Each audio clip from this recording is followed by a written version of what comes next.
Friends, तो जैसे कि आपको पता चल गया है कि बिहार डीएलएड एंट्रेंस एग्जाम 2024 के लिए जो है फॉर्म आ चुका है और इसका फॉर्म का जो डेट है वो आपका 2 फरवरी से लेकर के 15 फरवरी तक इसका जो है फॉर्म का डेट है।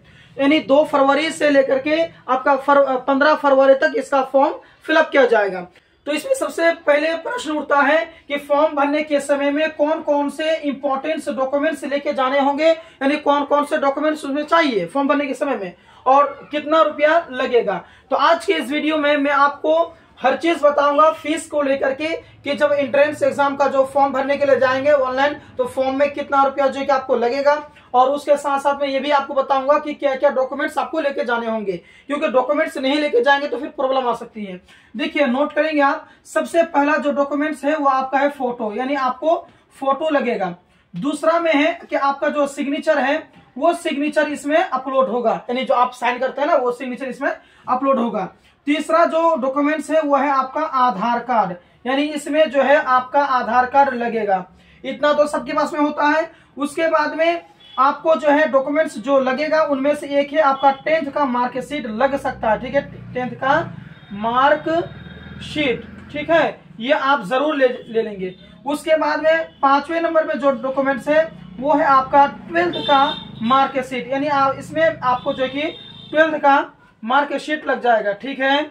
अच्छा जी, उसके बाद में जो अगला जो डॉक्यूमेंट्स है 6 नंबर में जो डॉक्यूमेंट्स आता है वो है आपका अकाउंट नंबर, यानी आपको जो है अकाउंट नंबर यानी बैंक पासबुक नंबर जो है ये आपको लग सकता है। उसके बाद में 7वें नंबर में जो आता है आपका मोबाइल नंबर, तो मोबाइल नंबर आप वही देंगे जो कि आपका एक्टिव रहने वाला है, यानी जो आपका एक्टिव मोबाइल नंबर है वही देंगे, ठीक है, और जो आपके से परमानेंटली होगा।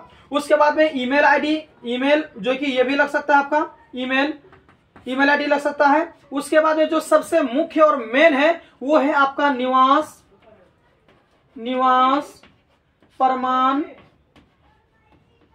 पत्र, ठीक है, ये आपको लगेगा। तो इसमें आपको निवास प्रमाण पत्र आपको लगेगा जो कि आपका होना चाहिए और ये आपका 1 साल के अंदर का बना हुआ होना चाहिए, पुराना नहीं चलता है, ठीक है।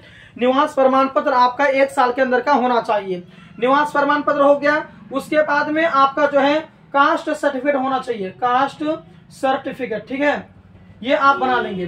कास्ट सर्टिफिकेट, देखिए कास्ट सर्टिफिकेट ये अगर अपलोड वहां पर मांगेगा तो देना है, अन्यथा नहीं देना है। लेकिन आप इतना याद रखें कि निवास प्रमाण पत्र और कास्ट सर्टिफिकेट ये दोनों लेके जाएंगे। अगर वहां पर ऑप्शन रहा डालने का तो आप अपलोड कर देंगे, अगर नहीं रहा तो कोई दिक्कत नहीं है। लेकिन निवास प्रमाण पत्र और कास्ट सर्टिफिकेट बहुत बच्चों का लग चुका है, हो सकता है ये दोनों का भी मांग कर दे, इसीलिए आप निवास प्रमाण पत्र कास्ट ये आप लेके जाएंगे। फिर से सुन लें, फोटो, सिग्नेचर, आधार कार्ड, 10th का मार्कशीट, 12th का marksheet, account number, mobile number, email ID, निवास प्रमाण पत्र और कास्ट सर्टिफिकेट ये आपको लगेगा ही लगेगा, ठीक है। तो इतना आप नोट कर लेंगे। और उसके बाद में फॉर्म का डेट की अगर मैं बात करूं तो 2 फरवरी से लेकर के 15 फरवरी तक इसका डेट रहने वाला है। उसके बाद में मैं बात कर लेता हूँ फीस की कि कितना रुपया फीस लगेगा। जो बच्चे एससी से आते हैं, एसटी से आते हैं या फिर दिव्यांग हैं तो उनका जो फीस है वो है 760 रुपया, ठीक है, उनका जो चार्जेस लगेगा वो 760 रुपया लगेगा, ठीक है। और इसके अलावा एससी और एसटी के अलावा जो भी कैटेगरी बच गए जैसे कि जनरल हो गया, ओबीसी, ईबीसी हो गया, है ना, तो इन सबों को जो है आपको 960 रुपया लगेगा, ठीक है। यानी एससी एसटी दिव्यांग को 760, इसके अलावा जितने भी कैटेगरी बच गए सभी को जो है 960 रुपया इसका लगेगा। आई होप आपको ये जानकारी बहुत ही अच्छी लगी है। अगर आपको ये वीडियो अच्छी लगी है तो प्लीज चैनल को सब्सक्राइब कर लेंगे, वीडियो को लाइक कर देंगे। मिलते हैं नेक्स्ट वीडियो में, धन्यवाद।